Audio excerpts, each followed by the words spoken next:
Hey guys, tonight we're brushing off layers of soot, steam, and the faint smell of pretzels to stroll into a New York City morning in the 1970s. It's not that Big Apple of glossy postcards. It's chipped brick, fogged windows, and subway echoes. Your alarm is the upstairs neighbor dropping their dumbbells again, and your carpeted floor crunches mysteriously underfoot. Outside your window, a cab nearly clips a cyclist, someone's dog is barking at a street lamp, and there's a man selling knockoff watches who swears he's doing the Lord's work. You probably won't survive this if you're looking for peace and quiet. But if you can embrace the chaos, there's something oddly comforting here. So before you get comfortable, take a moment to like the video and subscribe, but only if you genuinely enjoy what I do here. And hey, drop your city and local time in the comments. I always love seeing where and when you're listening from. Now, dim the lights, maybe turn on a fan for that soft background hum, and let's ease into tonight's journey together. You wake up in a narrow bed pushed against a cracked plaster wall, sunlight seeping through slatted blinds, warped just enough to never quite close. The radiator's been clanging since 5:30 a.m., a symphony of steam and complaint. That hiss and clatter isn't just heat. It's the background noise of a New York morning. You roll out of bed and shuffle toward the kitchen, which is really just an arm's stretch from the mattress. Coffee? If you're lucky, the percolator didn't explode again. The kitchen window faces a brick wall 3 feet away, but if you crane your neck, there's a sliver of sky, pale and grimy like a dish towel that's seen too many breakfasts. You breathe it in anyway. Diesel fumes, bakery air, yesterday's trash. This city smells alive, and your senses are half asleep but fully engaged. That's just how New York holds you. Downstairs, you push through the building's front door, a stubborn slab that sticks when it rains, and hit the sidewalk like a rat released from a trap. There's already movement everywhere. A woman in curlers is yelling across the street about someone stealing her newspaper. A street vendor's cart bellows steam beside the subway grate. And 2 cab drivers argue in 3 languages about whose turn it was to honk first. You pass a laundromat whose owner seems to live in the back room, judging by the full-size bed and that ever-present transistor radio tuned to Yankees replays. You pass a broken payphone, already half dismantled by someone looking for spare change, and a dog tied to a fire hydrant that's more rust than red. Its leash is just long enough to trip the next pedestrian. Your shoes squish against something you hope is old bubblegum, and a street preacher with a cardboard sign is shouting about Nixon and nuclear war. They're both gonna pop, he warns, pointing skyward. You nod. Seems about right. But somehow it's all part of the rhythm. It's a city that wakes up before it's ready, stumbles through the day with its shirt untucked, and still manages to make history before lunch. You grab a newspaper off a stack with the quarter you found under the couch last night. The headline screams about inflation. The subhead sighs about disco. You could have been born in any city in any decade, but you landed here, New York, 1970s. And this is your morning. Historians still argue whether New York was at its most dangerous or its most vibrant during this decade. Maybe it's both. Maybe danger makes you feel awake. Or maybe it's just that caffeine hasn't kicked in yet. Even in neighborhoods most tourists feared, morning light brings a kind of softness. Muted pastels on rusted fire escapes, window boxes of stubborn petunias, a pigeon preening like a diva on a ledge. And then there's the graffiti. Not just tags, whole murals sprawled across trains and alley walls. Scenes of dragons, jazz legends, and political rage. These weren't just acts of rebellion. They were declarations that someone was here. Someone mattered, even if the city disagreed. Your walk takes you past a schoolyard with kids already bouncing basketballs like their lives depend on it. Maybe they do. You pass a guy hauling crates of records into a basement store with a hand-lettered sign that reads, "Soul, Funk, don't ask for Fleetwood Mac." Fair enough. You cross an avenue, narrowly dodging a cab that runs the red light with the confidence of someone who believes in divine protection. That's part of the job description. Another cab waits at the light, its roof dented, its antenna wrapped in duct tape, and its driver singing along to Barry White. By the time you reach the deli, your brain is halfway booted up. The door jingles, a real bell, not a buzzer, and inside it's warm and fluorescent and smells like pickles and cheap coffee. A kid stacks egg cartons near the fridge while the owner, Frank, yells about baseball stats and asks if you heard the city might finally fix the pothole on 83rd. He's been saying that since 1971. Behind you, a guy in a three-piece suit orders bacon and a scratch-off. In front of you, a woman in slippers buys a lottery ticket and 3 cans of cat food. No one says good morning, but everyone grunts in the same language.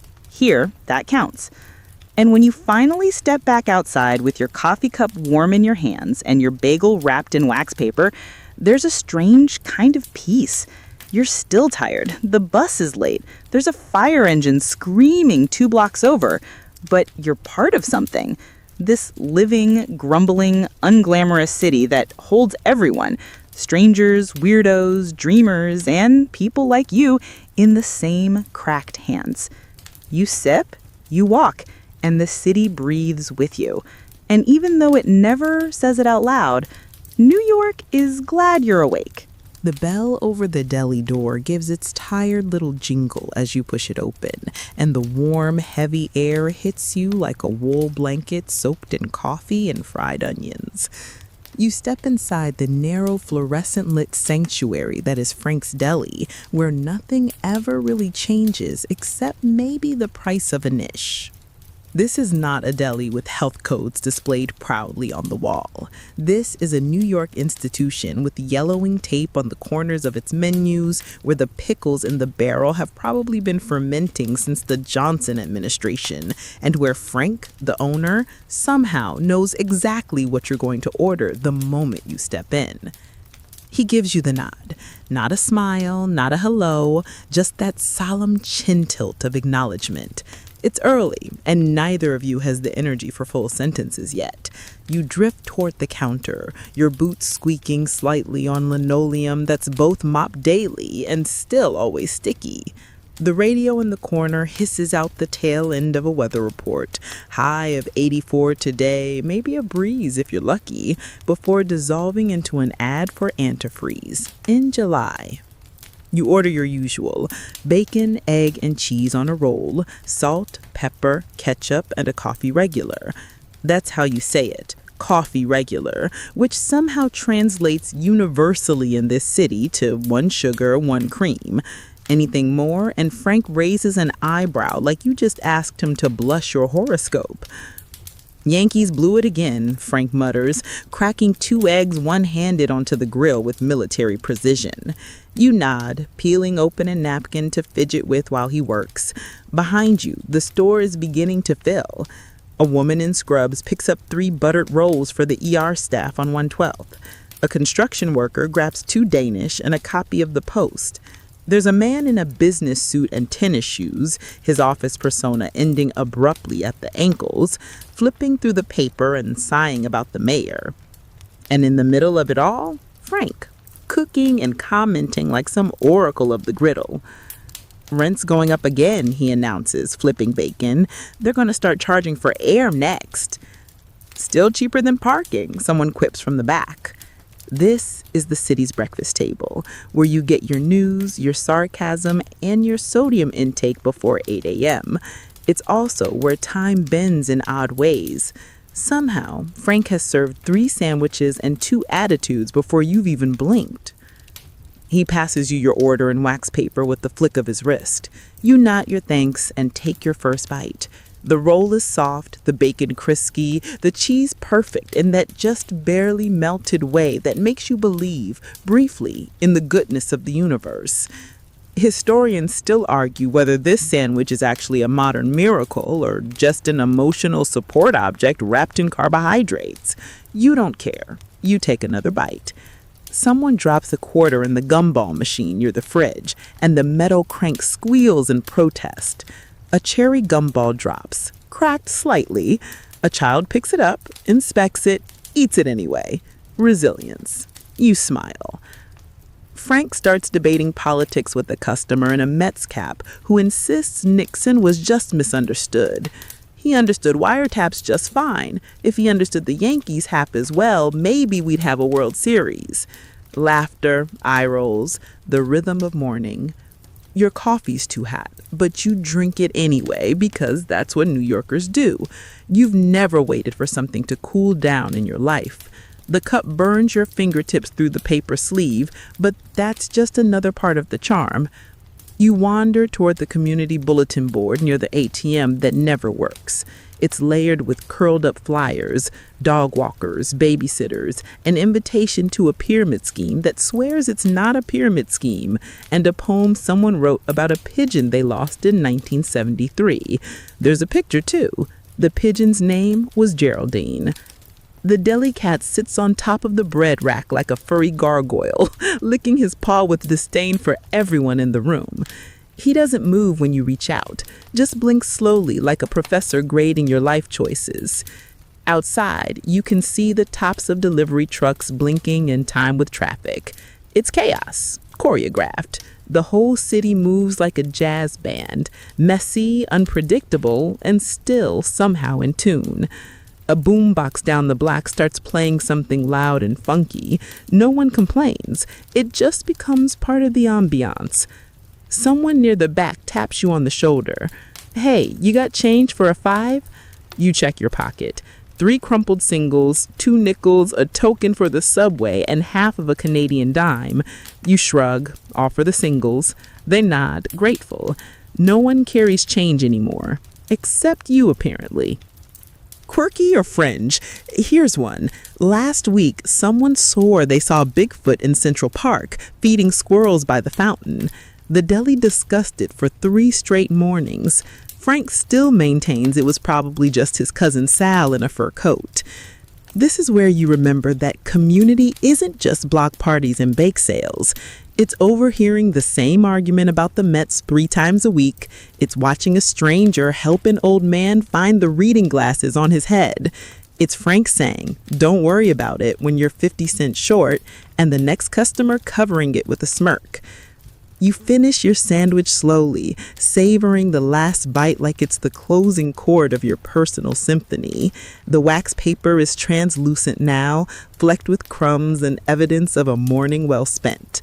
You toss the cup, nod to Frank, and push open the door with your shoulder. The bell jingles behind you as the world comes rushing back in.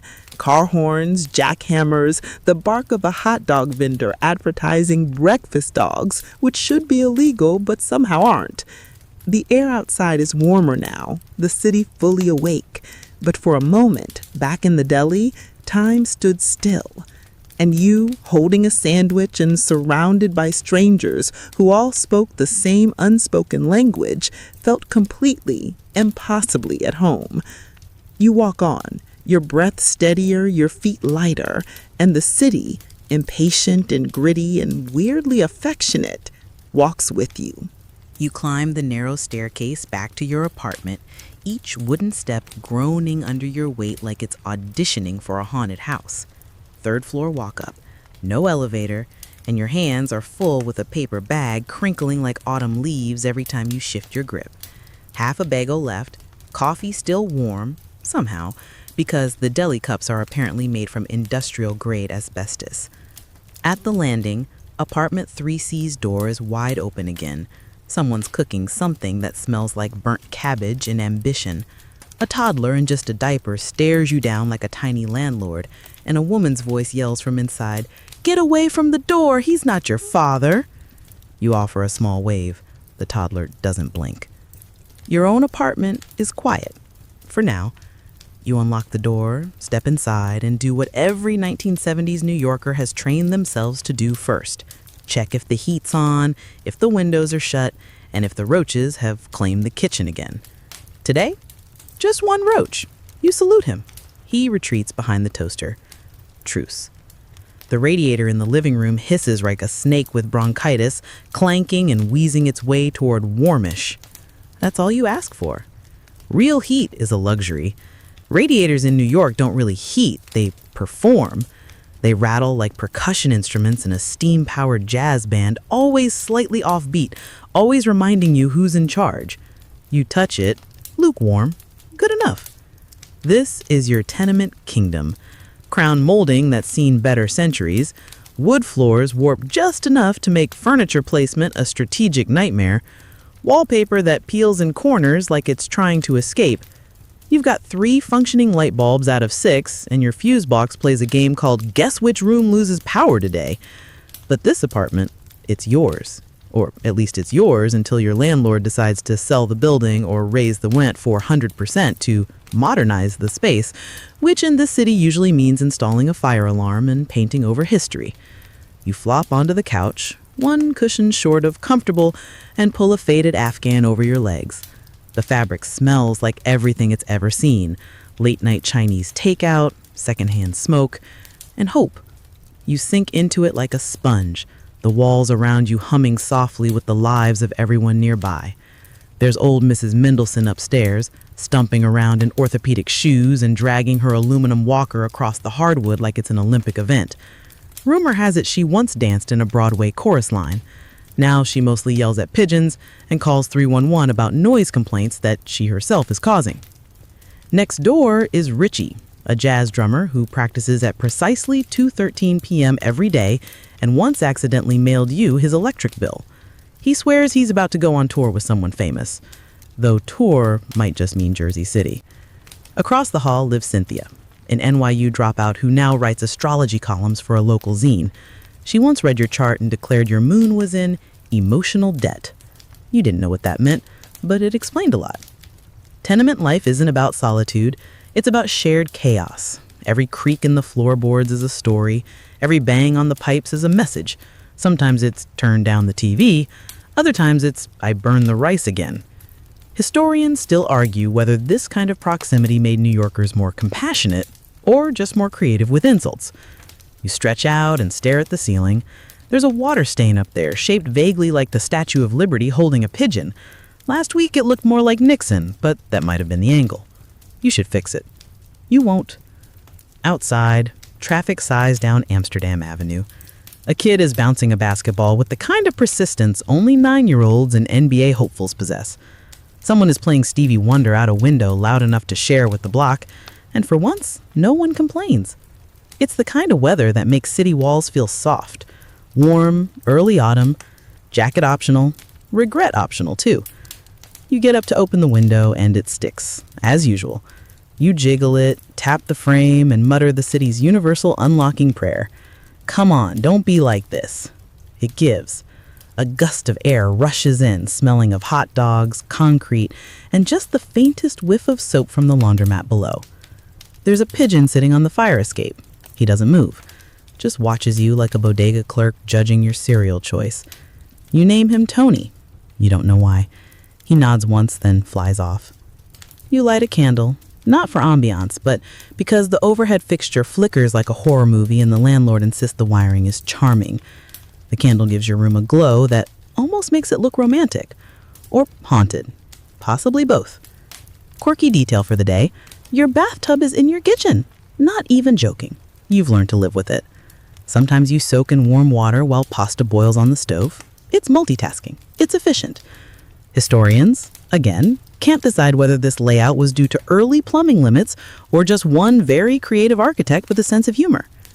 You sit on the windowsill, legs folded under you, sipping the rest of your coffee, now gone lukewarm, but still sacred.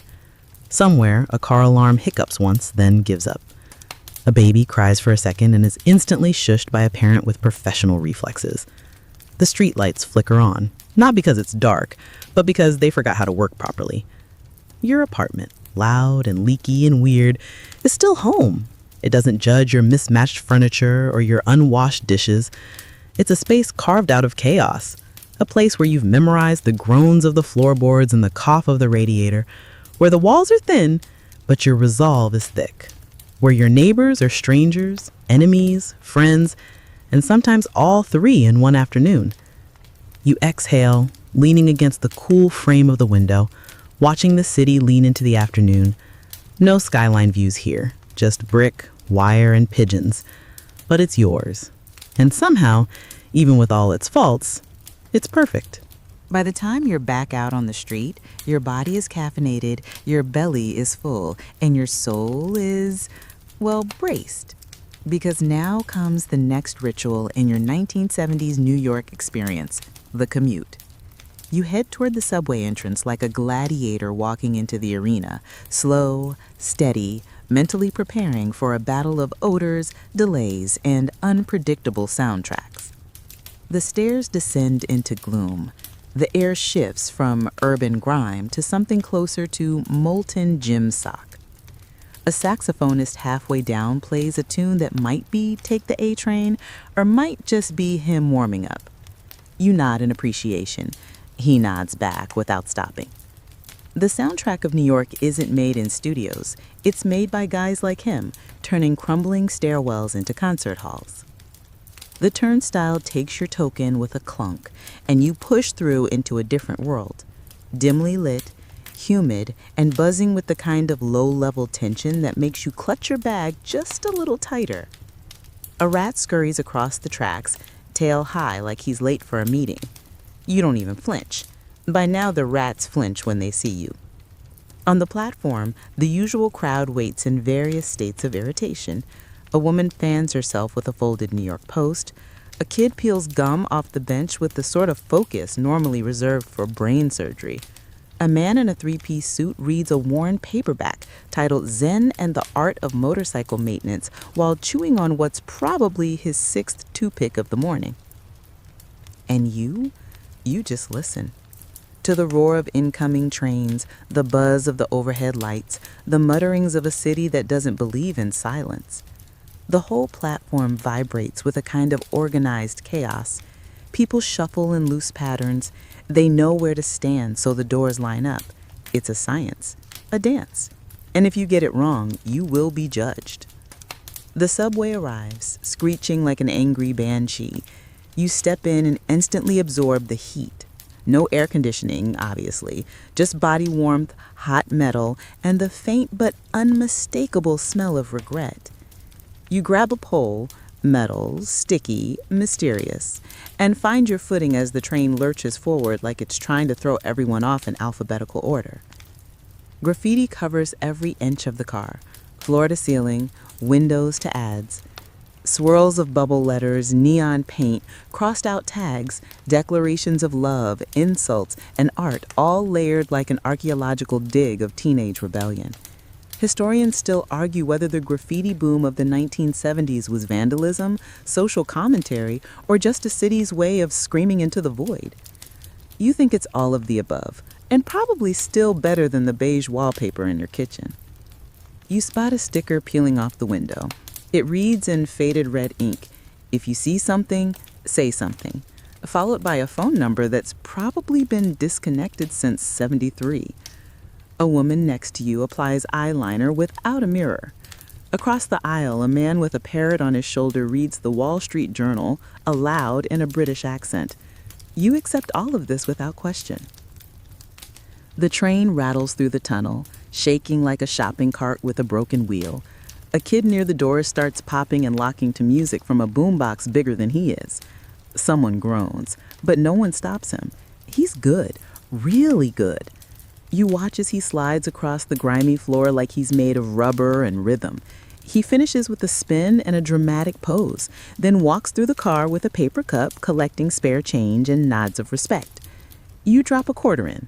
He winks. Somewhere, the subway gods nod in approval.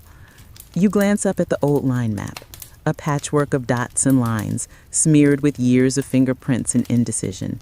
You know your stop is still 3 stations away, and you settle into the moment. Because this is what the subway teaches you: patience. And selective denial. You don't think about the smell. You don't think about the guy eating something that might be a hot dog or might be a dare. You just exist, suspended beneath the city in a tube of steel, noise, and sweaty humanity. Quirky tidbit: there once was a man who rode this line every day with a cardboard sign that read, "Ask me anything except math." He gave relationship advice, career guidance, and once reportedly predicted the Mets' losing streak with eerie accuracy. You never saw him again after 76. Some say he moved to Chicago. Others say he solved math and vanished. The doors open at a station where the fluorescent lights are blinking like they're trying Morse code. A man gets on wearing a full clown costume, red wig, polka dot pants, rubber chicken hanging from his belt. No one bats an eye. This is New York. If he's not juggling a live raccoon, it's not even top 10 weird. Historians sometimes argue whether subway graffiti and characters like him were signs of a city falling apart or thriving in its own strange way. You're starting to think they're both right. Falling apart with flair is still kind of a style. You get off at your stop with a dozen others, all of you emerging like mole people into the sun. The staircase smells like damp concrete and something unspeakable. A teenager is selling loose cigarettes at the top. You pass him with a nod and a look that says, "I didn't see anything." He gives you the same one. Transaction complete. And then, light. The city above seems 10 times louder now. Buses huff, car horns duel. A woman yells into a payphone about her brother's girlfriend stealing her astrology books. Someone's pushing a shopping cart full of tin cans and singing Marvin Gaye at full volume. And the breeze, somehow, impossibly, smells like hot pretzels. You survived the subway. Again. You did it without headphones, without AC, and without losing your last shred of sanity. And somehow, even with all its broken tiles and flickering lights, it still feels like home. Because here, underground, above ground, around every corner, New York is never dull, just loud, weird, and deeply, stubbornly alive. You smile, shake the stiffness out of your knees, and walk on. You need a break. After surviving the train ride from beneath the city's crust, your soul demands oxygen. And not the subway kind that's 10% iron dust and 90% mystery funk. You drift toward a patch of green where things grow despite the odds. Central Park isn't just a park, it's an escape hatch, a mood swing, a free concert, a jungle. And right now, it's your sanctuary. You cross into its boundaries like you're slipping between chapters. The moment your feet leave the pavement, the noise softens. Trees sway gently like they're trying to remember what the wind felt like before car exhaust. A squirrel darts past with the confidence of someone who pays rent here. And to be honest, he probably does. You find a bench that isn't sticky, occupied, or broken, a small miracle, and sit. The bench wobbles slightly. Of course it does. This is where the city exhales. The grass is uneven, the shade dappled, and the air smells like sun-warmed stone, damp leaves, and the perfume of 20 people walking past you at varying speeds and intensities. Somewhere behind you, a dog barks with the righteous indignation of someone denied a hot dog. In front of you, a man in short shorts is roller skating backwards to Superstition by Stevie Wonder, courtesy of his shoulder-mounted boombox. You didn't know it when you left your apartment, but this is exactly where you needed to be. Kids run past in every direction, one with a popsicle that's already surrendered, another chasing pigeons with the strategic genius of a future military general. You smile at them. Their joy is unfiltered, unapologetic. It's a reminder that not everything in this city is held together by stress and duct tape. You watch a group of people gathered under a tree with drums. Real drums. Congas, djembes, even a tambourine that sounds like it's seen Woodstock and refuses to talk about it. The rhythm rises and falls like a conversation you can't quite understand, but feel in your chest. You nod along, tapping your foot, unsure whether you're invited to join or just lucky enough to witness. Over to the side, a guy in a suit jacket and no shirt reads Leaves of Grass aloud to a woman in a sun hat. Her dog is wearing sunglasses. You are not hallucinating. This is just Tuesday. And then, because Central Park always has something weird to offer, a man in an alien costume jogs past holding a sign that reads, "The moon landing was filmed here." You blink. He waves. You wave back. Somehow you believe him a little. Historians still debate whether the 70s counterculture blossomed in the city or merely used its public spaces as performance venues. You're leaning toward the latter, because right now, on this patch of grass, performance is life. Life is protest. Protest is music, and music is everywhere. A saxophonist sits at the top of a stone bridge, casting notes into the air like paper cranes.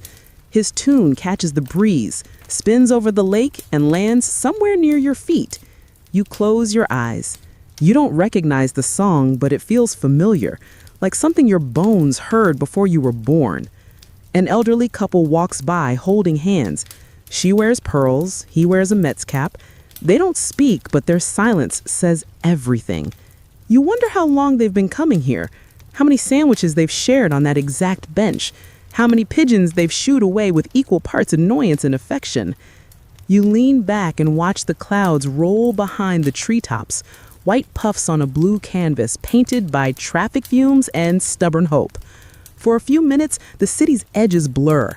The sirens fade, the weight you didn't realize you were carrying loosens. You're not thinking about rent, or deadlines, or the fact that the radiator has started leaking again. You're just here, alive, breathing in the shade of oaks and elms, watching sunbeams dance on the grass like disco lights from a gentler party. Quirky detail? Near the pond, a man in a full tuxedo feeds ducks from a paper bag labeled "For My Girls." You ask no questions. You just nod in solemn support. A child with binoculars explains loudly to his mother that squirrels are just rats with PR teams, and you nearly choke on your coffee. You decide to stretch your legs. As you walk the paved paths that whine like lazy thoughts, you pass statues whose faces seem both solemn and slightly amused, as if they've seen everything this park has to offer and remain mostly unimpressed. You pass the Bethesda fountain, where a bride in combat boots is having her picture taken while a breakdancer is spinning on the stone steps behind her. The moment is perfect. Chaotic. New York. Near Strawberry Fields, someone strums a Beatles tune off-key but full of heart. A group of tourists take photos of the imagined mosaic, trying to capture something unphotographable. A nearby man with a scraggly beard and 10 harmonicas around his neck insists that John Lennon haunts the West Side bathrooms. You consider this. Stranger things have happened. You finally settle again on a quiet hill where the grass is patchy and the shade is just right. You lie down, arms folded behind your head, and let gravity have its way. The sun warms your chest. The sky above you doesn't care that your building has no laundry room or that your paycheck barely covers groceries. It just is. And for the first time all day, you think nothing at all. No subway delays, no rent hikes, no trash pickups mysteriously skipped again. Just breeze. Distant drums, the scent of hot pretzels drifting in from a nearby cart, and the comforting knowledge that for all its noise, this city knows how to let you be still. You could fall asleep here, and maybe you will. By the time you make it back home, the late afternoon heat has turned everything into soup. The sidewalk glares up at you with greasy defiance. Your shirt sticks in all the wrong places. The air feels like someone left the oven door open and forgot about it, but worse, because this oven also smells like bus fumes, pretzels, and faintly of feet. You climb the stairs to your apartment again, each step now a full body workout, and fumble with your keys. Your hand slips on the doorknob. Your coffee cup is empty, but you're still gripping it like a security blanket. When you finally push through the door, your apartment feels like it's trying to bake you alive. The air is still, flat, oppressive. You peel off your shoes and walk straight to the window, struggling to slide it open. It resists. Of course it does. Everything resists in this city. You wrestle with the frame like it owes you money and finally win. A tiny breeze, no stronger than a whisper, sneaks through the screen. It smells like hope and fried rice from the takeout joint downstairs. Then you hear it, clank. A distant, hollow thunk from the radiator. You freeze. It's the sound of betrayal. Because you know what's coming. You've heard the warnings. You've felt the creeping heat despite every window being open. It's not winter. The radiator shouldn't be involved. And yet, there it is again. Clink, hiss. That awful wheeze like a dragon dying of asthma. Your radiator is trying to heat the apartment in July. Historians still argue whether New York's aging infrastructure was held together by divine intervention or sheer civic denial. Either way, the heat in your building has a mind of its own. It kicks on at the worst times, responds to no thermostat, and seems powered by ghosts. Maybe the building still thinks it's February. Maybe the heating system just hates you. Either way, your apartment is now a slow cooker. You throw open the other windows. Nothing. You consider putting ice in a bowl and placing it in front of a fan like some kind of sad science experiment. But you don't have a fan. You have the fan. One, boxy, rattly, and loud enough to drown out existential dread if you crank it high enough. You drag it out of the closet, unspool its tangled cord, and plug it into the wall. The hum begins. The fan spins, then immediately starts clicking like it's chewing marbles. You're not sure if it's working, but it's doing something, and in this city, that counts. Clothes come off. Not all of them, but enough. You lie on the couch in your underwear, forehead glistening, staring at the ceiling like it owes you answers. A bead of sweat trails down your spine. Somewhere in the wall, something buzzes. Could be a pipe, could be a bee. You don't care anymore. You're melting into the upholstery. Then you remember the fire escape. You've sworn you'd never use it as anything but an escape route, but tonight it calls. A rusty iron platform suspended in thick, humid air. Glamorous? No. Life-saving? Maybe. You grab your water bottle, a towel, and a cushion, and push open the window. The metal is hot on your feet as you step onto the platform. You settle onto the cushion like a rooftop lizard, hoping to absorb some small mercy from the night breeze. Your neighbor 2 floors up is already out on his own fire escape, shirtless, reading a paperback with a flashlight. You exchange nods, no words, just 2 veterans of urban heatwave combat. Below, the city pulses, car horns echo off brick. A couple argues near a hydrant, gesturing with pizza slices. A kid with a jump rope slaps the sidewalk with mechanical determination, refusing to stop even though his friends have long since collapsed. Across the street, a man waters the sidewalk in front of his shop with a hose, a ritual both pointless and profoundly respectful. You lie back, feeling the grit of the metal platform on your arms. The stars are barely visible, drowned by the city's ambient glow, but you see one, maybe? Or maybe it's a plane. Doesn't matter. It's enough to dream on.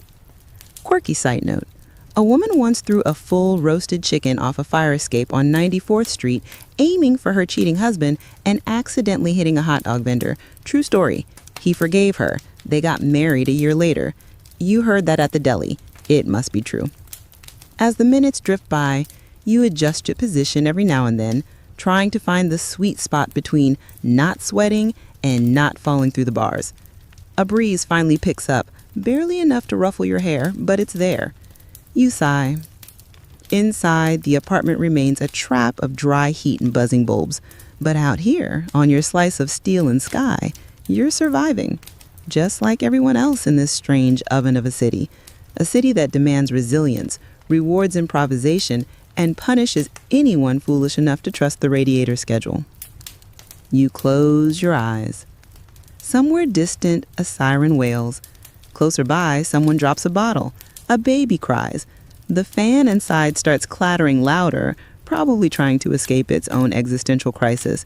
But none of it touches you here. Not yet. The fire escape has turned into your kingdom, your balcony, your theater seat. From here, you can observe the city in all its glory and nonsense. Someone trying to start a scooter that clearly gave up years ago. Someone else taping a cardboard sign to a mailbox that reads, "Do not trust Dennis." Historians don't bother explaining Dennis. Eventually, the breeze settles. The cushion beneath you has absorbed too much of your heat. The idea of sleep feels as impossible as it did earlier. You rise, slowly, creaking back through the window into the murky glow of your overheated apartment. You take one last sip of warm water, pull a sheet off the couch, and drape it over yourself like a peace treaty. The fan rattles on beside you, and the radiator, mercifully, goes quiet. You survived the worst of it. No blackout, no boiling over, just sweat, iron, and endurance. Another summer night in the city that has no chill, literally. And yet, somehow, you love it.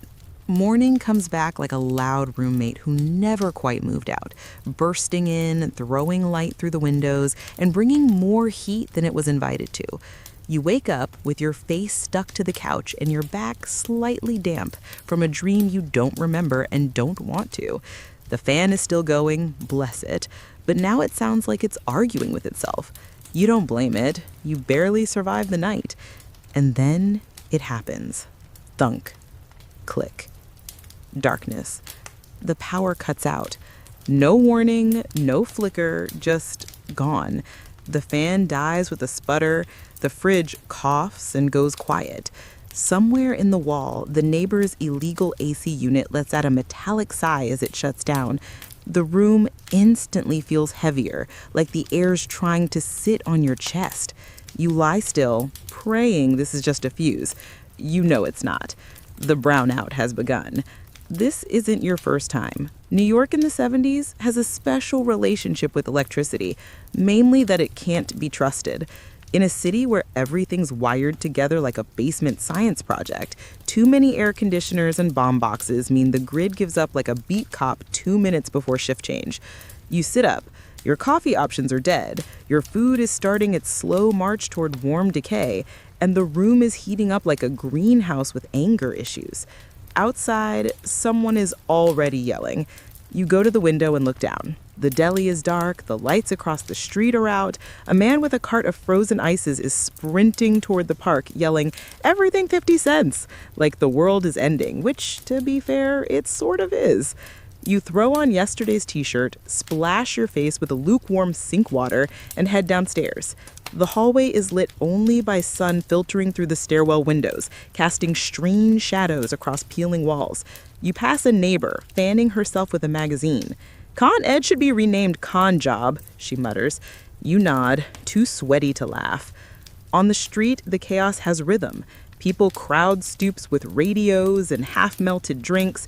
Kids in bathing suits scream as they open fire hydrants with wrenches passed down like heirlooms. Water shoots into the street with joyful force, arcing over the pavement in a glistening rainbow. Somewhere, a toddler does a cartwheel through it like he's auditioning for a detergent commercial. You step into the spray fully clothed. It's freezing, glorious, cleansing in that temporary urban way, washing off the sweat, the stress, the feeling that the city is actively trying to boil you. Boom boxes appear like magic. Powered by batteries the size of bricks, they begin to duel from stoop to stoop. James Brown on one side, Donna Summer on the other. A few people try to dance, though the sidewalk is slippery now, the rhythm uneven, and someone keeps yelling, "Don't touch the hydrant, you'll bust your teeth." Quirky fact is, in July 1977, the blackout wasn't just about heat. It was about desperation, tension, and an electrical grid held together by duct tape and prayers, looting, riots, total darkness. But today it's only a brownout. The music is louder than the fear. The fire hydrants are fountains, and nobody's looting anything, unless you count the corner bodega handing out popsicles to kids like it's Halloween.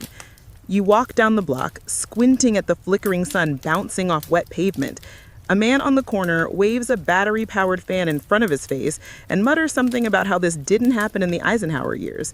You ask him if he wants some water. He declines. He says, "I'm surviving on spite," proudly. Two teenagers carry a mattress to the roof. Their plan, unclear, but bold. A woman sits on her front steps with a typewriter and a sign that says, "Poems, $1 or a secret." You give her $1. She types, rips the page, hands it to you. It reads, "This city is melting, but you're still standing. Somehow, that counts." You keep it. A kid with a super soaker strafes you without warning. You give him the look. He shrugs. You shrug back. This is war, after all. Another blast catches your shoulder. You laugh and run, not because you want to, but because the city demands movement. Even when the power's out, the energy stays on. You pass an old man on a folding chair, handing out wet paper towels to anyone who looks like they might faint. He doesn't say much, just nods, offers the towel, and fans himself with a church bulletin. His shirt reads, "I survived the '65 outage." You believe him. Historians still argue whether New York's blackouts revealed the city's weakness or its weird kind of unity. You think both, because as sweat soaks your collar and your shoes squelch with every step, you're also high-fiving strangers, dancing with kids in the street, and sipping a lemon ice that tastes exactly like childhood. Someone is barbecuing on a fire escape. Another person is frying eggs on a sidewalk pan just to say they did. Laughter rings out from a rooftop. A woman in curlers yells out her window, "Don't use my hose unless you're watering the begonias." Nobody listens. You lean against a hydrant and feel the cold mist kissing your arms. The sun is beginning to dip, casting orange on the brick buildings, turning puddles into little gold mirrors. A saxophone starts up somewhere behind you. The sound is slow, sweet, full of longing and heat. And for all the inconvenience, the brownout has done something wild. It's made the city breathe together again. No TVs, no elevators, just people, water, music, and motion. The pulse is raw, but real. You head home as the sky deepens. The deli's still dark, but Frank's sitting out front with a flashlight and a six-pack, telling stories to a group of kids. You catch the tail end of one. And that's when I told the mayor he could take his hot dog cart and... The kids laugh. You wave. Frank raises his can in salute. Back upstairs, the apartment is a sauna again. The fan is still dead. The fridge is quietly mourning your groceries. But you're smiling because somehow, in the steam and noise, the city reminded you of something beautiful.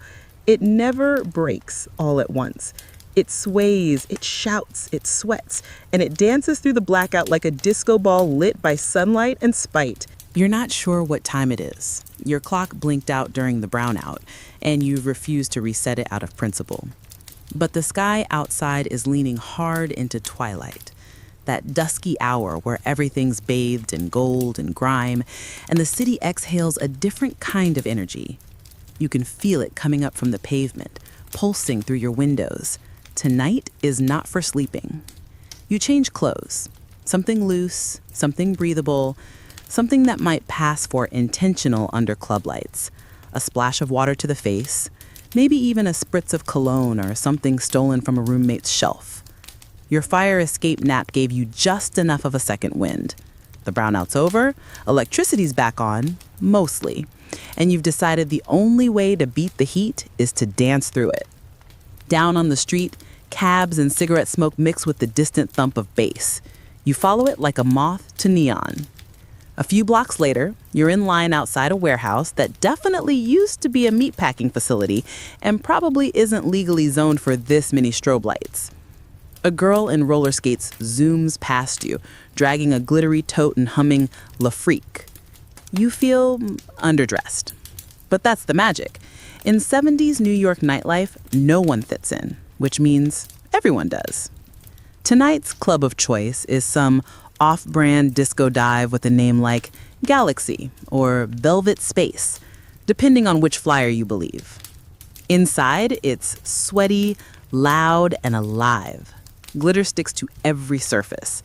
The ceiling fan turns with theatrical laziness, like it's too cool to work faster. The DJ spins with one headphone cocked like he's decoding a NASA transmission. Historians still argue whether the disco era was an escape from reality or a cultural revolution in bell-bottoms. Tonight, it's both. This isn't just about music, it's about release. Sweat is a currency here. You step onto the dance floor and pay your dues. You move awkwardly at first. Everyone does. It's like entering orbit. You fumble until the rhythm catches you. Then suddenly, you're weightless. Donna Summer kicks in, and the floor becomes a galaxy of limbs, sequins, and shouts. A man in gold lame twirls beside you, his afro defying gravity. A woman with blue lipstick mouths the lyrics like gospel. A drag queen in 6-inch heels outdances 3 Marines and a construction worker. Nobody blinks. You're all astronauts in polyester. Quirky side note, Studio 54 once turned away Cher because they didn't recognize her. You can't tell if that's tragic or perfect. Either way, you don't need celebrities here. The real stars are the ones sweating beside you, beaming under a disco ball that spins like the earth on a good day. You dance until your shirt clings like a second skin, until your feet protest, until someone spills a drink nearby and no one even flinches because this is a baptism, not a party, a fire hazard with rhythm. Eventually, the music shifts. Faster, then slower. A brief silence, then something new. A punk anthem crackles through the speakers. Wrong club? Wrong vibe? No, just another stop on the tour. You stumble outside and follow the hum of distortion toward Bowery. It's a different kind of dive now. CBGB. The floors are sticky, the walls are stickers. It smells like old beer and fresh rebellion. The band is loud, sweaty, under-rehearsed, and perfect. Guitars slash through the air like switchblades. The lead singer has a voice like sandpaper and a haircut that might have started as a dare. Here, it's not about dancing. It's about surviving the noise. You nod along even when you can't understand the lyrics. It's primal. It's cathartic. It's the city with its mascara smeared and its middle finger raised. And just when you think the night's tapped out, you drift again. Uptown this time. Into a cramped, dim-lit salsa bar where the rhythm doesn't ask permission. It grabs your collar and yanks you into motion. The walls pulse. The dancers don't wait, they just are. A couple half your size spins with precision that should be illegal. You try to join in. You fail. You try again. Someone laughed kindly and shows you the steps. There's no dress code here, only rhythm and sweat and eye contact that lasts a second too long. The percussion wraps around your rib cage. You feel like you're finally speaking a language you never studied. The music changes again. A conga line breaks out. Tables get pushed aside. A bottle of rum appears. Someone shouts something about Cuba. You don't know if they're celebrating or protesting. Maybe both. Historians still debate whether the cross-pollination of cultures in 70s NYC nightlife was spontaneous or deliberate. You're pretty sure it's just inevitable. You can't have this many dreams and heartbreaks packed into 5 boroughs without rhythm finding a way to leak through the cracks. As the hour turns criminally late, your body starts negotiating with your soul. One more song, one more corner bar, one more sweaty stranger to tell you you've got moves? Nah, time to drift home. You step out into air that smells faintly of hot dogs, rain, and something floral, maybe from a busted perfume bottle left on a stoop. The city is quieter now, still buzzing but softer. A saxophone plays 2 blocks away. A cat darts between trash bags. Steam rises from a manhole like the city itself just sighed. You walk back barefoot, shoes slung over your shoulder. You pass the roller skating girl again, now eating a slice of pizza and lecturing someone about astrology. She winks at you. You have no idea why. When you reach your building, the buzzer doesn't work. You knock on the door until someone lets you in. Probably Hector from 3F. Bless Hector. You owe him a beer. Upstairs, the fan is back. The radiator is mercifully silent. You collapse on your bed, too tired to shower, too alive to sleep. Your feet ache. Your ears ring. You smell like nightlife and something sweet and unidentifiable. And somehow, in the chaos and sweat and neon, you found peace. You lived the city tonight. It nearly killed you. You'll do it again tomorrow. You wake up with your mouth dry, your knees bruised, and your pillow somehow missing. Sunlight bullies its way through the blinds, slicing across your forehead like a critic's pen. You are, in the deepest sense of the word, exhausted. But you also feel strangely triumphant, like you survived something wild and unnecessary, which is basically how most New Yorkers feel by breakfast. The coffee maker sputters to life, the fridge homes with passive aggression, and you stare blankly at your socks for 10 minutes before remembering where you're supposed to be today. Oh, right. Work. Sort of. It's 1970s New York, and the concept of job is more fluid than milk left on a radiator. You have one, technically. You just can't explain it to anyone over 40 without drawing diagrams. Or lying. You get dressed in something semi-clean and head down the stairs, past the usual crowd of half-awake tenants, including Mr. Tobias from 2C, who's always polishing something and hasn't had a job since NAMM, but wears a suit like a silent protest. Off to mime rehearsal, he asks. You shake your head and mutter, elevator shift, then maybe puppets. He nods solemnly, as if you'd said legal arbitration. Your job history reads like a dartboard at an art school bar. Coat checker, sign painter, live mannequin, street magician's assistant, key grip on a movie that may or may not have existed. Last summer, you spent 3 weeks helping a sculptor glue rhinestones to a papier-mâché giraffe for a MoMA installation that never opened. He paid you in concert tickets and banana bread. This week, you're covering shifts at a midtown hotel.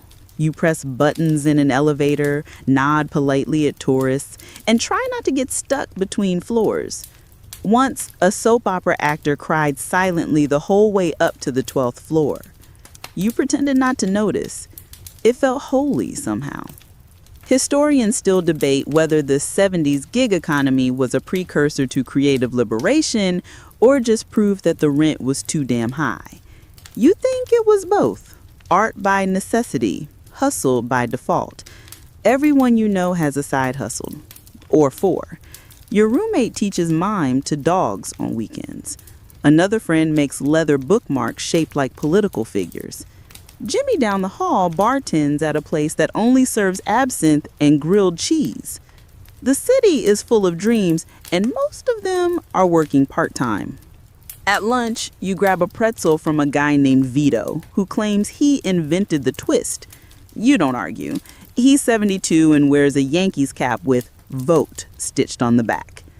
He says he once sold a pretzel to Andy Warhol. Twice. After your shift, you catch the bus to your second gig, handing out flyers for a fringe theater production called Hamlet, but faster. The director insists it's Shakespeare for the impatient. You get paid $10 and 2 comp tickets. You've seen the show 3 times. It's better in the second half when they skip all the dying and just hug. While you tape a poster to a lamppost, a man in a pigeon costume hands you a business card. It says, Edwin Flapjack Morrow, human statue, inspirational speaker, city tours. On the back, he's drawn a small, sad falcon. You keep it. You wander into a bodega for a snack and end up having a 20-minute conversation with the cashier about whether or not disco will save or destroy America. She says save. You agree. She gives you a free grape soda. Back on the sidewalk, a street performer in a velour cape juggles flaming pins to Boogie Wonderland. A small crowd claps. A toddler offers him a half-eaten cookie. He bows, catches the cookie, and juggles it too. You sit on a bench and realize you haven't eaten a real meal all day. You don't mind. You're full on absurdity, on rhythm, on that city flavor that comes from inhaling too many stories in too few blocks. Quirky fact, there was a man who made a living in the 1970s by being a human direction post, standing at corners and, for $1, pointing tourists to whichever landmark they wanted, even if it was imaginary. You met him once. He pointed you to the place your ex's new boyfriend lives. It was a dumpster behind a jazz club. You tipped him extra. As twilight folds into the city again, You check your schedule and realize you're covering for an actor friend who's doing a mime set in Washington Square. Silent anguish, she called it. You nod. You can do anguish. You've been doing it since Tuesday. You paint your face with leftover crown makeup, put on a striped shirt, and head to the park. The audience is mostly confused tourists, pigeons, and one guy with a boombox who keeps asking if you're trapped in an invisible shed or just emotionally distant. You mind being trapped in capitalism. It plays surprisingly well. By the time you wipe off the paint and count your tips, $7 and a subway token, you feel weirdly satisfied. Not successful, not even solvent, but seen. Because in this city, every absurd gig is a badge. Every side hustle is a chapter. Every weird, unexplainable job is a thread in the giant tangled scarf that is surviving in 1970s New York. You head home past a man preaching doomsday on a milk crate, a woman playing harp under a bridge, and a bike messenger dressed as a giant eggplant. Nobody bats an eye, including you. Because this is just Tuesday, and tomorrow you might be a magician's apprentice again, or a background extra in a commercial, or the only person in a room willing to mime heartbreak for cab fare and applause. In this city, weird jobs aren't detours, they're the road. You don't need a map in New York. You just follow the characters. Every corner is bookmarked by someone unforgettable, someone you didn't plan to meet, someone who never makes sense anywhere else but here. Take the saxophone guy outside the 72nd Street subway. He's not playing for money. He's playing for time. Hair like lightning, coat like an abandoned carpet, sound like a late-night confession through brass and breath. You never learned his name, but you start recognizing his songs. Harlem Nocturne on Mondays, Moon River when it rains. One night, just as you're turning the corner, he hits a note so sharp it slices your headache clean in half. You don't tip him anymore. You just listen and nod. And he nods back like you both survived something. And maybe you did. This city can chew up whole identities and spit out something better. Or weirder. At the next block, you spot Laverne the roller prophet. Long silver scarf trailing behind her like comet dust. Platform skates the size of boats. Every afternoon she circles Central Park shouting visions. The ice cream truck is a lie. Or never trust a man named Keith. You once tried to follow her but tripped over a squirrel. She looped back and whispered, "The squirrel was a test." You didn't ask follow-up questions. Historians still debate whether she was a retired dancer, an escaped cult member, or just a theater kid who never stopped improvising. Either way, she's a landmark. Tourists ask for photos, kids try to imitate her. You once saw a banker in a full suit flinch when she pointed at him and said, "Wednesday will hurt." It did. Then there's Eddie, the newsstand guy. Short, squinting, always chewing a toothpick. He's got the Times, Playgirl, Popular Mechanics, and a PhD in neighborhood gossip.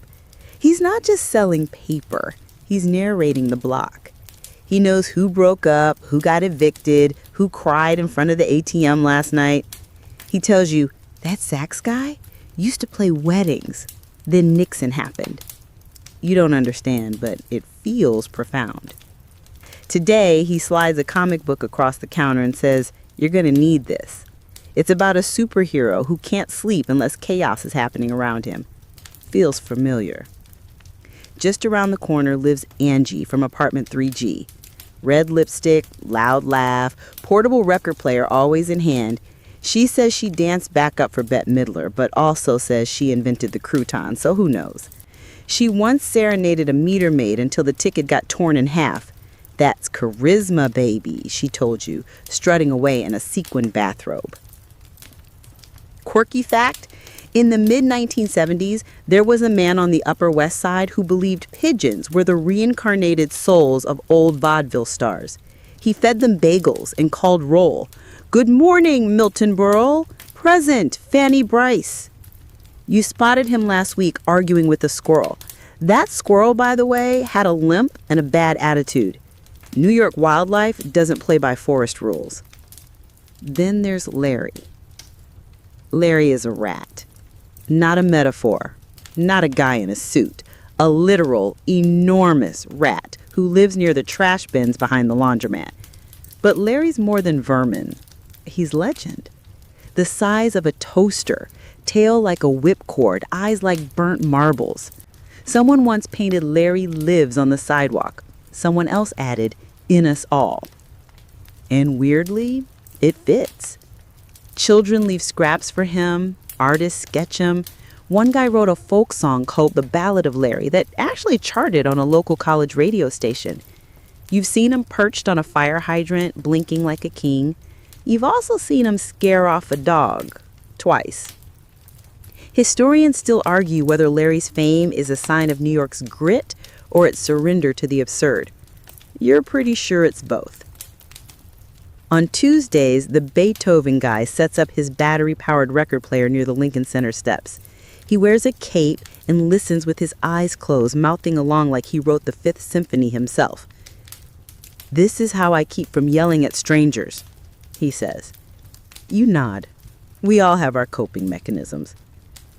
Near Broadway and 99th, you spot Omar, the man who sells handmade greeting cards drawn in ballpoint pen. Some are sentimental. Some say things like, "You exist, that's enough." You bought one for your mom. She cried. There's a kid in Harlem who breakdances like gravity owes him rent. You've seen crowds gather, hold breath, and erupt as he freezes in midair. He told you his stage name is Silence because I like the moment right before people clap. The city is crawling with saints and street stars. Half of them you'll never see again. The other half will outlive the buildings. Even the quiet ones leave a mark. Like Mary, who lives in your building and waters her plants at 3 a.m. They like moonlight, she says. She never leaves the house without gloves and once lent you a cassette tape of whale sounds during a blackout. Calms the rats, she claimed. Maybe she meant Larry, maybe not. A fireman once told you, New York isn't the city, it's who survives it the weirdest. You believe him. He was dressed as Santa at the time and holding a ferret, but still. You pass the saxophonist again, and this time he's playing Over the Rainbow. You pause. For once, nobody's rushing. Even the pigeons seem to hush. The roller prophet skates by silently. Larry peeks out from a drain. In this one rare moment, the city exhales. A soft, strange chorus of lives overlapping. Because here, folklore isn't old. It's happening in real time. It wears tube socks and shouts nonsense and makes you laugh and wonder and cry on sidewalks. You don't need to explain it. You just live long enough to be part of it. You're standing in line at the corner newsstand again, though calling it a stand feels misleading.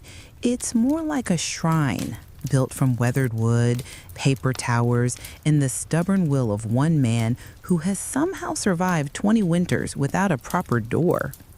This is Manny's domain. Everyone just calls him the newsstand guy, but insiders know his name. He's got one good eye, one bad knee, and at least 3 conspiracy theories brewing at all times. If there were a bar graph of information in the neighborhood, he'd be the X-axis, Y-axis, and legend, all rolled into one short guy with a permanent scowl and a Yankees cap from 1964. Manny doesn't just sell you the news, he pre-digests it for you. Before you even ask, he slides across the paper and tells you what actually matters. Front page is just mayor drama. Flip to page 6. They're finally cleaning up the fountain in Columbus Circle. Took a kid falling in. He's not wrong. In a world before Twitter, before Google, before cable news became a screaming match, you rely on Manny to tell you what's worth knowing. He has this way of making national scandals sound local and neighborhood gossip sound like international espionage. You've heard him compare a broken hydrant to the fall of the Roman Empire twice. He's the original algorithm, except more accurate and far more judgmental. Behind him, the walls covered in clippings, photos, and strange scribbled notes. Jimmy Carter equals soft eggs. Beware eighth ag on rainy days. Disco is new jazz. Fight me. One yellowing Polaroid shows a pigeon perched on Manny's shoulder. That's Larry's cousin, he says. You don't question it. Today, as you ask for your usual paper, he squints at you and says, "You look like you need something else." He slides forward an astrology pamphlet, a crossword book, and a Slim Jim. You nod solemnly. He's right. That's the thing about these corner oracles. They've seen more than they admit. Manny's worked the same spot since 1968. He watched the blackout of '77 unfold block by block. He saw the city's bones during that chaos, wires and bricks and people snapping under pressure. But he also saw strangers sharing cigarettes, flashlight-lit stoops turning into poetry readings, and one couple who got married under the light of a neon deli sign because the timing felt right.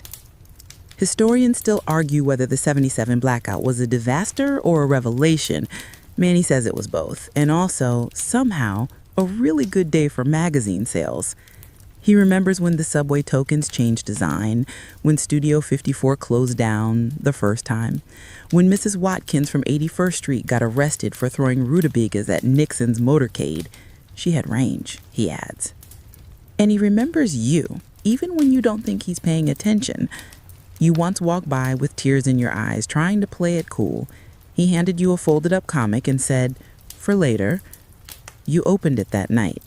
Wonder Woman fights existential dread. It hit home. He doesn't ask questions. He notices answers. Beside him, the radio crackles. Weather report, Met score. A commercial for discount fur coats that feels like a time capsule even back then. Manny hums along, not to the tune, but to the static. Mainstream historical fact. In the 1970s, the number of independently owned newsstands in NYC reached its peak, over 1,200 stands scattered across the 5 boroughs, many run by immigrants, retirees, or eccentrics who knew how to keep warm with 4 layers and hot coffee in a paper cup. Today, they're almost gone. Manny doesn't know that yet, or maybe he does and just won't say. The newsstand is a filter for your whole day. Morning editions smell like ink and coffee breath. Evening ones carry the scent of rain and hope. Magazine covers flash with promises, 10 ways to find yourself, why NYC is the center of the universe, how to bake a quiche in 5 minutes. You believe 2 of those. Teenagers gather around to flip through comics and music mags. A delivery guy grabs the racing form, mutters something about real tips, like they're secrets from the gods. A woman with blue gloves and a tiny dog insists on checking every horoscope in 3 different papers before deciding whether to go to work. All of this happens in front of you, like a little play. In Manny, he's both the director and the lighting tech. Your friend Jules says there are 3 kinds of people in New York: the tourists, the tenants, and the keepers of stories. Manny is the 3rd. He remembers the woman who wore a wedding dress every Thursday, the guy who thought he was Napoleon, the girl who drew portraits of strangers in crayon and gave them away. She was good, he says, thumbing through his memories. Real eyes, big teeth. One day he pulls out a photo album and shows you a snapshot of a blizzard from 1970. The streets are blanketed, a fire hydrant's the only thing visible. City looked clean for 5 hours, he says. Then a guy tried to barbecue a pigeon. Quirky, but not surprising. He tells you he once punched a mime for harsh vibes and has no regrets. You believe him. The best part, Manny doesn't think of himself as special. He thinks he's doing a job, and in some ways he is. But in a city this loud, fast, and fragmented, he's also offering continuity, memory, sanity. He's your checkpoint and a place that forgets everything except rent due dates and subway delays. Before you leave, he hands you a fortune cookie. Just the cookie, no wrapper, no explanation. You crack it open. Inside, the truth is not on page 1.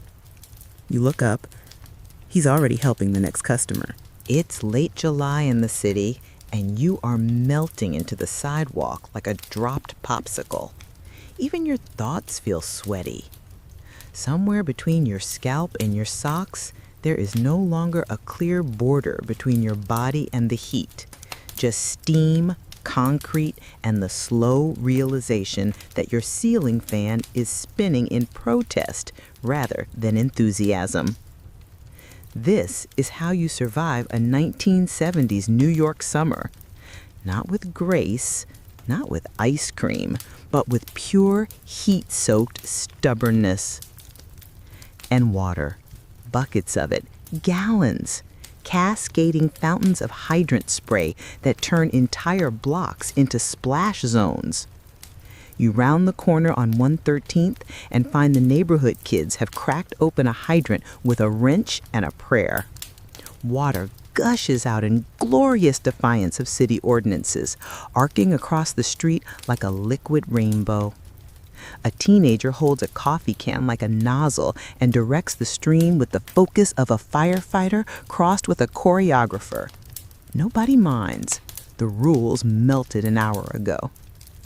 You step forward just a little, and the mist kisses your arms like mercy.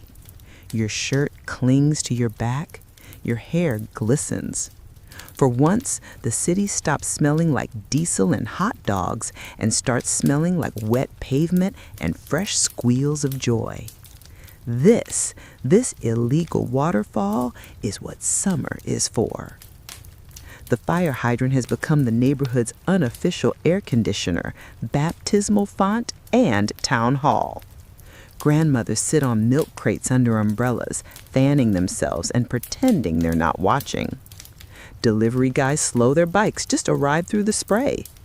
Someone sets a portable radio on the curb, and Kool and the gang erupts into the air like a heat wave anthem. There are more flip-flops than actual shoes in sight. You don't know half the kids by name, but they wave at you like family. Mainstream historical fact? During the 1970s, thousands of illegally opened hydrants turned city streets into makeshift pools, especially during summer heat waves. So many people did it that the FDNY distributed special spray caps to reduce pressure and make it safer, because you can't beat the heat, but you can aim it. And then there's the fashion. Tube socks pulled high like declarations of dignity. Tank tops that had seen better centuries. Bell bottoms that somehow trap more heat than they release. Everyone glistens. Even the pigeons look exhausted. One sits under a parked van, wings out like a collapsed beachgoer. You give it a nod, respect. You catch your reflection in a store window and notice you've tied a wet bandana around your head like a Vietnam movie extra. You're proud of it. Down the block, someone's selling Italian ice from a styrofoam cooler. 3 flavors, red, yellow, and mystery. You choose red. It tastes like cherry-flavored frostbite. You love it. Historians still argue whether 1970s NYC fashion was liberation or lunacy. But you know one thing for sure. Nobody wore polyester in July unless they truly believed in something. Possibly heat stroke. You pass a guy with a mustache and gold chains, shirt unbuttoned down to his navel. Hot enough for you? He calls. Define hot. He laughs. You both suffer.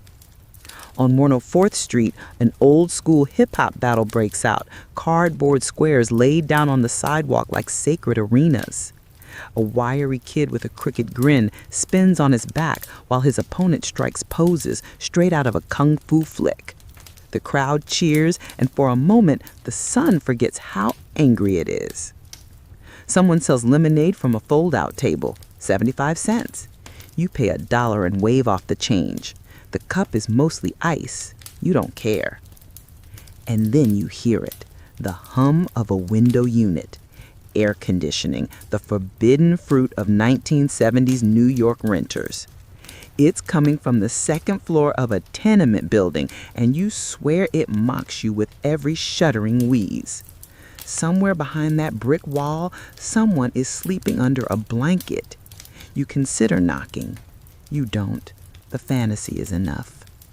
Your building? It has no AC. Just a fan from Woolworths that wheezes like a dying accordion. So you know tonight's sleep will come with heat dreams, visions of ice cubes, chilly lakes, and refrigerators you're not allowed to open. You remember last week's blackout scare. The lights flickered, the fan paused, and everyone in your apartment stared at each other like survivors in a submarine. Someone started filling the bathtub with water just in case. You still don't know in case of what. A quirky fact? In 1977, the city experienced a massive blackout that lasted up to 48 hours in some areas. But what most people forget is that during smaller brownouts, entire neighborhoods would go strangely quiet. Fans off, lights dimmed, and tension thick as molasses. People shared extension cords like lifelines. Someone tried to power a fridge by connecting it to a city payphone. It worked, briefly. Back on the street, a game of stickball erupts in the middle of traffic. Drivers honk, then cheer. One guy in a Cadillac yells, "Batter up," before peeling off. This is how you know you live in New York. Everyone's angry and encouraging at the same time. The sun begins to sink, but the heat doesn't. It just flattens, like a heavy coat you can't take off. You settle on your stoop, drinking the last of your ice and watching the water from the hydrant form tiny rivers down the street. Children sail plastic boats in it. Someone launches a rubber duck. It disappears into a drain. A small cheer goes up like it just won the Derby.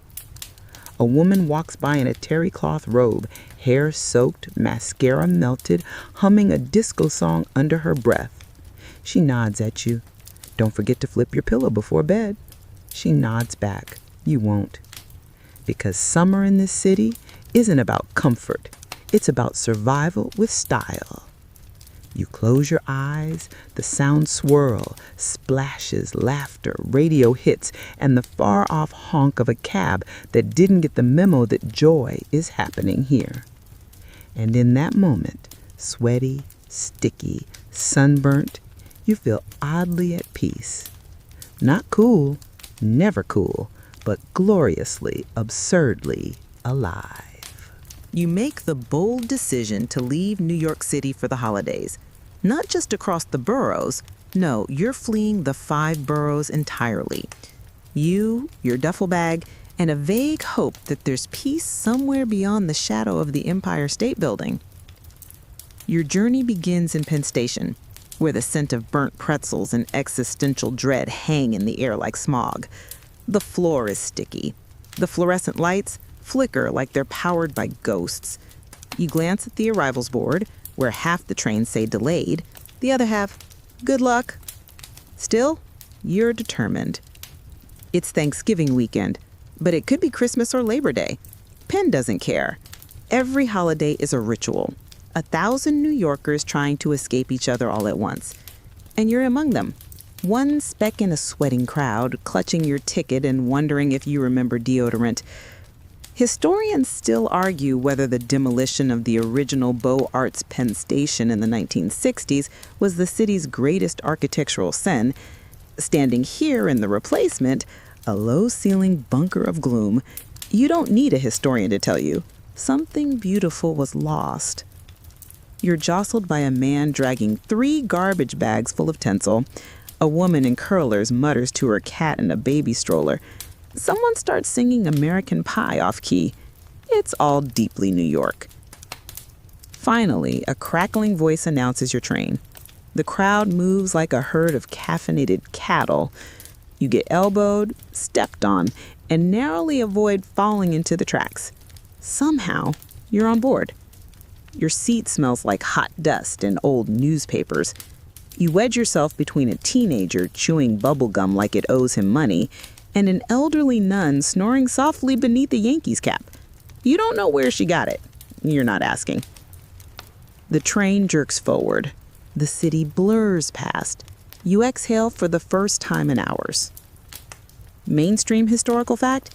Amtrak, born in 1971, was still in its infancy during the 70s, trying to patch together a national rail system from the decaying bones of private lines.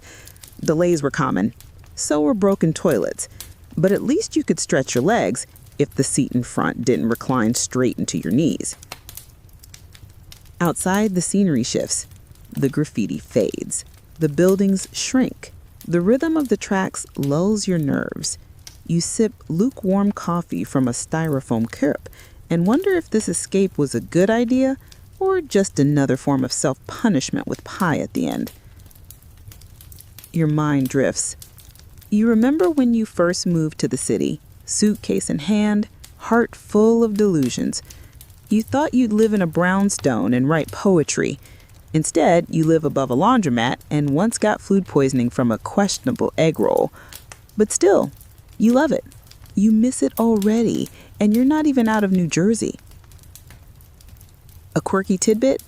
In the 70s, an urban legend floated around that every time you left New York, your accent faded a bit. Some people joke that after 50 miles, you lost the ability to argue. After 100, you started to pronounce coffee correctly. After 200, you forgot how to jaywalk. Eventually, the train stops in a town that smells like fireplaces and grocery stores. Your cousin picks you up in a rattling Ford that proudly refuses to go above 45 miles per hour. "Fresh air," she announces. You cough. The family house is suspiciously quiet. Too quiet. The walls don't hum, the radiator doesn't clink. There's no neighbor screaming at a dog named Tito. You miss Tito. You hated Tito. Inside, the dining table is set with mismatched placemats and an abundance of casseroles. You greet relatives whose names you only remember through mnemonic devices. Aunt Patty, who smells like lavender and disapproval. Uncle Lou, who once tried to grill lasagna. They ask about the city. You keep it vague. Someone mentions crime. Someone else mentions disco. Then the conversation swerves into politics, then back to cranberry sauce. You excuse yourself and step outside. The porch creaks beneath your feet. The stars are visible. Actual stars. You count them, awestruck and mildly suspicious. The air is too clean. You swear you can hear your thoughts, and frankly, you don't like them.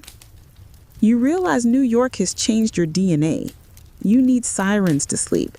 You crave subway announcements, the scent of roasting chestnuts mixed with diesel, the psychic hum of 8 million strangers surviving together.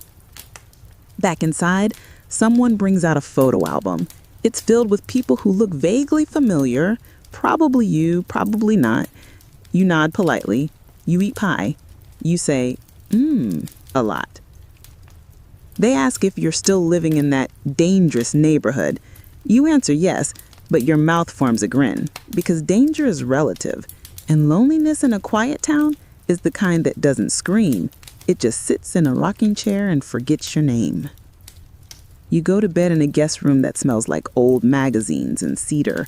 The bed is too soft. The silence is loud. By morning, you're packed and ready. Back at the train station, you've never been so eager to embrace chaos. The train is late. The platform smells like salt and cardboard. It's perfect. The return ride is smoother, familiar.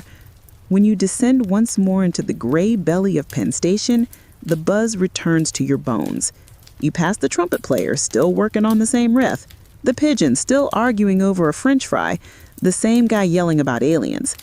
You surface onto 7th Avenue, and a taxi nearly clips your knee. Home. You return just in time for the city's longest season. Not winter, not summer, but coat season. That magical stretch when your jacket becomes both your armor and your identity. Part protection, part performance art. You pull yours tighter as the wind slithers between buildings like it's got somewhere to be. New York in late autumn is a layered creature. The leaves in Central Park blaze orange and gold, then turn to brown slush on the sidewalk within hours. Street vendors wrap hot dogs in foil with one hand and wipe their nose with the other. You find comfort in the repetition. You're home, where even misery feels curated. Coat season brings with it the great migration of puffers, leathers, and thrifted trenches. Each tells a story.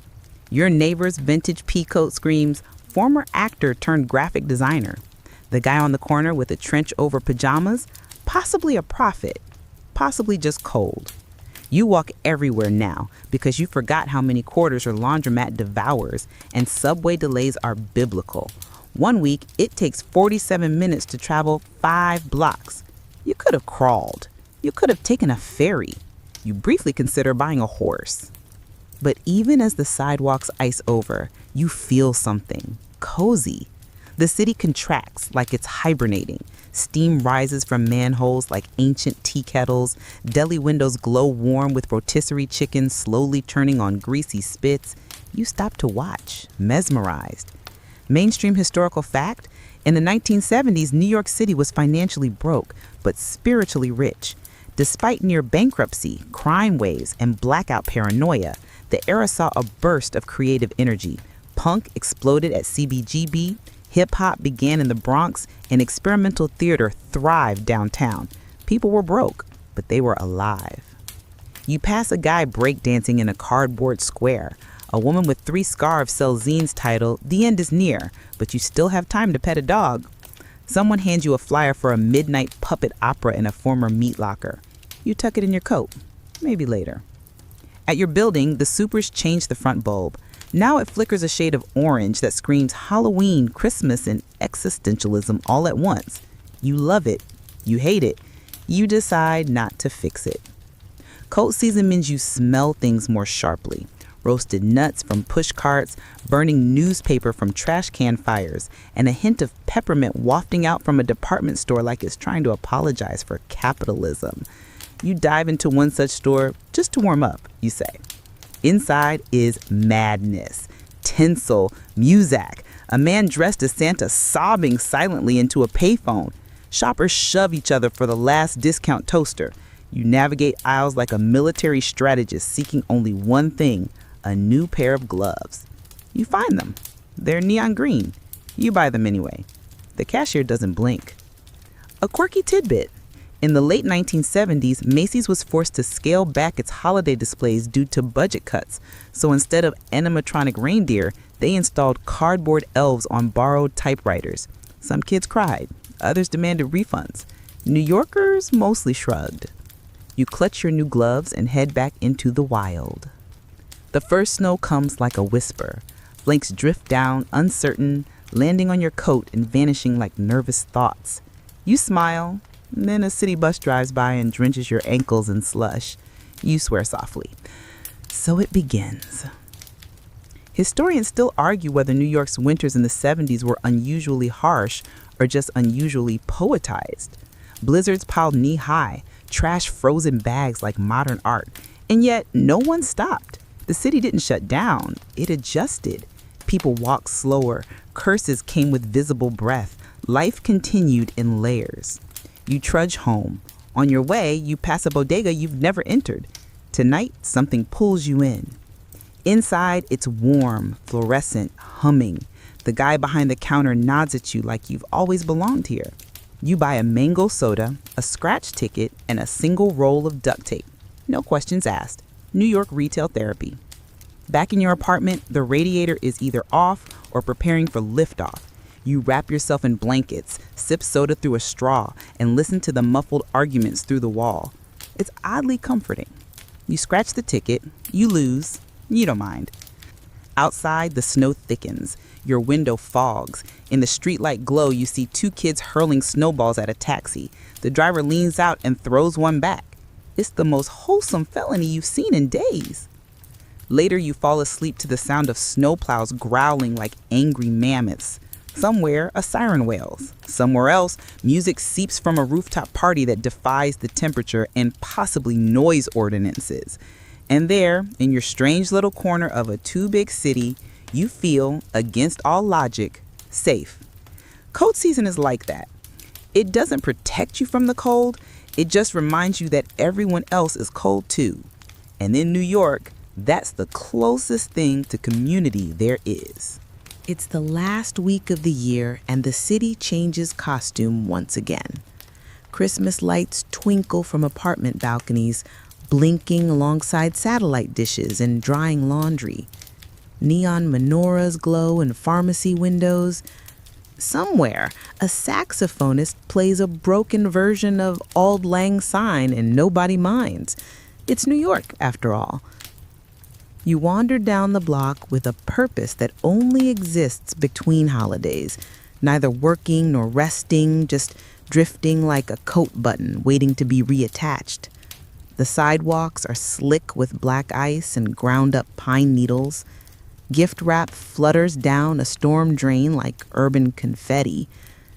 The city smells like cinnamon and hot pretzels and subway breaks. There's a special kind of chaos in the air, half festive, half frazzled. Tired people dragging trees up 5 flights of stairs. Kids learning how to ice skate in makeshift rinks that mostly resemble spilled slush. Someone in a Santa suit vomits near a mailbox. Tradition. You visit Rockefeller Center not because you want to, but because you feel you should. It's beautiful. It's crowded. The tree towers above, glittering like a disco ball on a sugar rush. Tourists bump into each other with smiles too wide, gloves too new. A man proposes to his girlfriend on the rink and falls mid-kneel. She says yes anyway. You leave quickly before you get sentimental. Mainstream historical fact. In the 1970s, the Rockefeller Center Christmas tree still drew thousands despite a decade marked by economic decline. Even when the city flirted with bankruptcy, the lights were brighter than ever. New Yorkers needed something to shine. You duck into a nearby coffee shop where the heat hits you like a sermon. People warm their hands around paper cups. 2 cabbies argue over the Yankees. A child tries to count marshmallows in a cup of cocoa. You find a seat near the window and watch the world steam by. A quirky tidbit. In 1974, New York City nearly canceled the Times Square New Year's Eve ball drop due to lack of funding. The solution? Local businesses sponsored it in exchange for signs on the barricades, and in one case, a guy in a sandwich board reading, "Buy bagels, ring in flavor." You walk home slowly.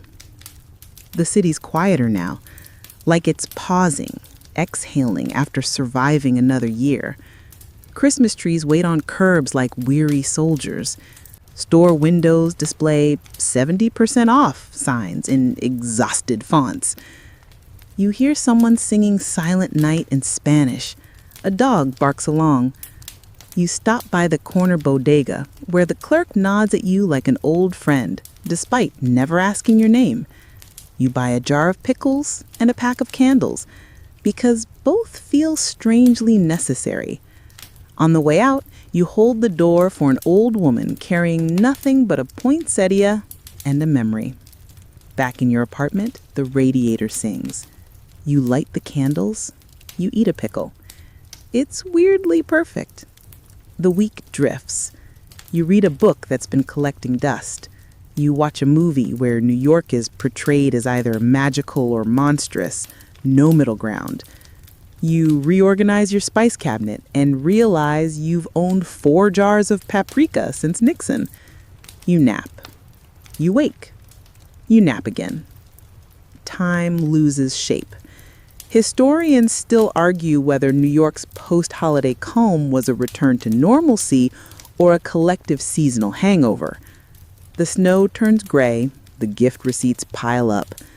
But for a few precious days, no one honks just because. New Year's Eve arrives. You don't go to Times Square. You're not insane. Instead, you climb to the roof with a thermos of tea, a pair of binoculars, and the kind of stubborn optimism only found in people who've been cut off in traffic by 12 taxis and still believe in redemption.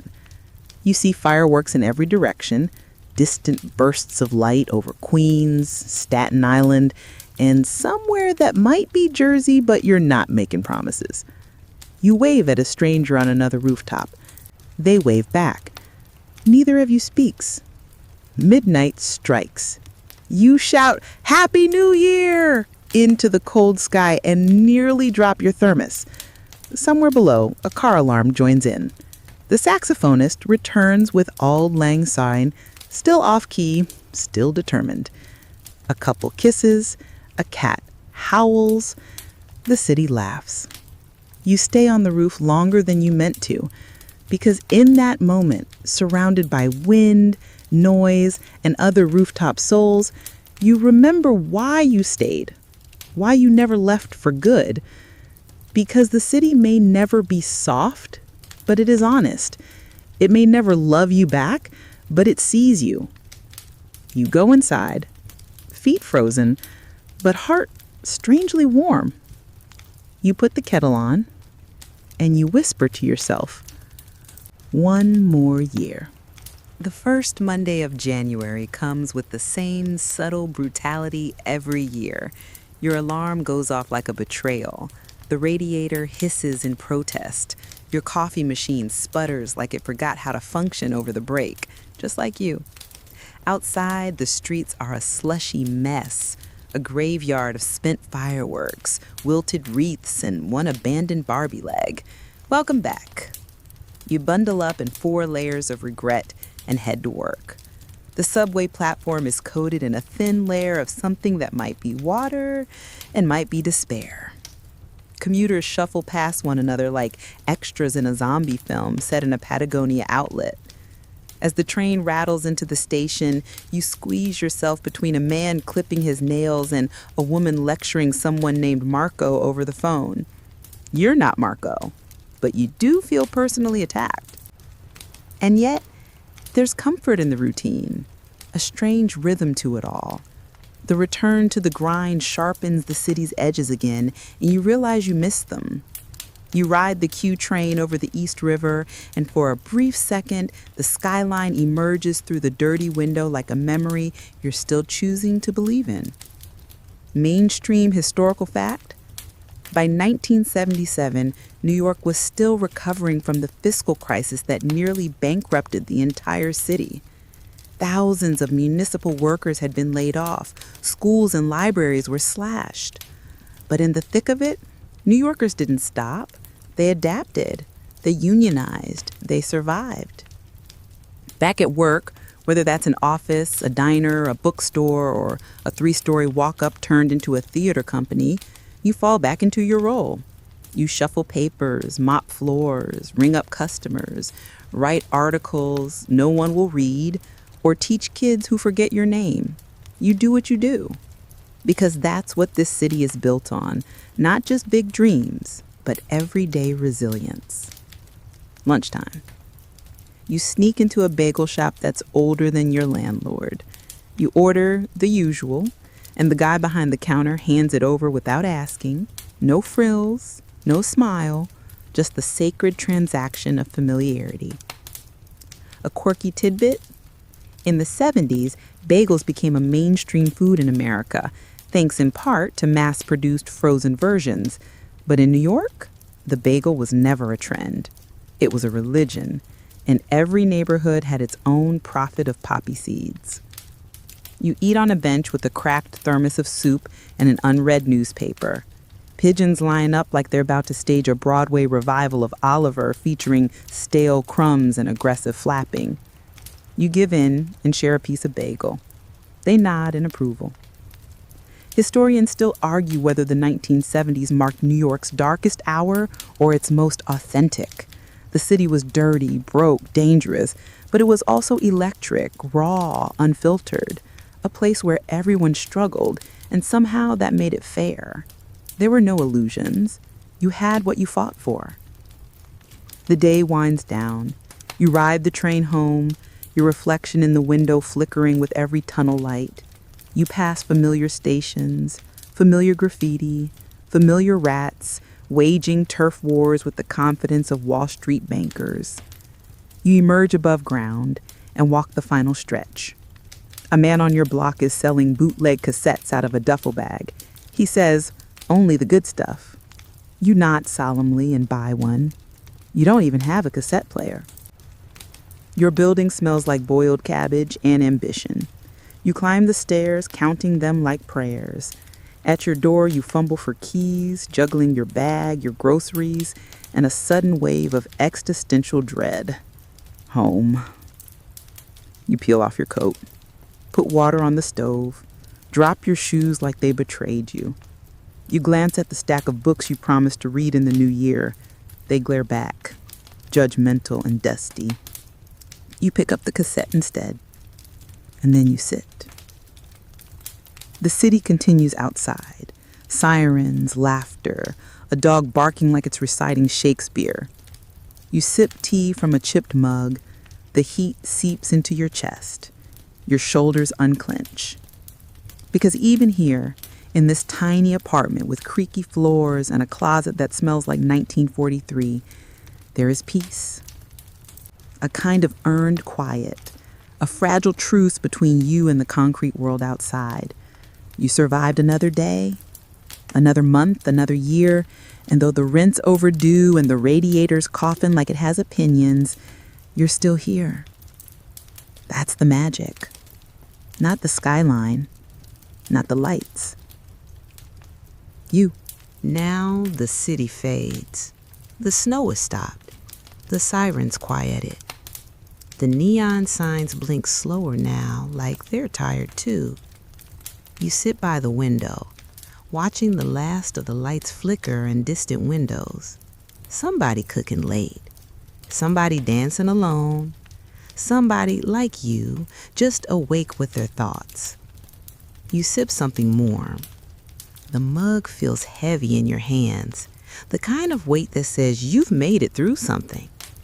Outside, a taxi idles. Steam lifts from a manhole. Somewhere, a saxophone plays. Maybe it's the same guy. Maybe it's always been him. The air hums low and gentle. There's no rush anymore. You let the night settle around your shoulders like a blanket. The radiator clicks, then falls still. You hear your breath. You hear the room breathing with you. The walls don't close in tonight. They hold you up.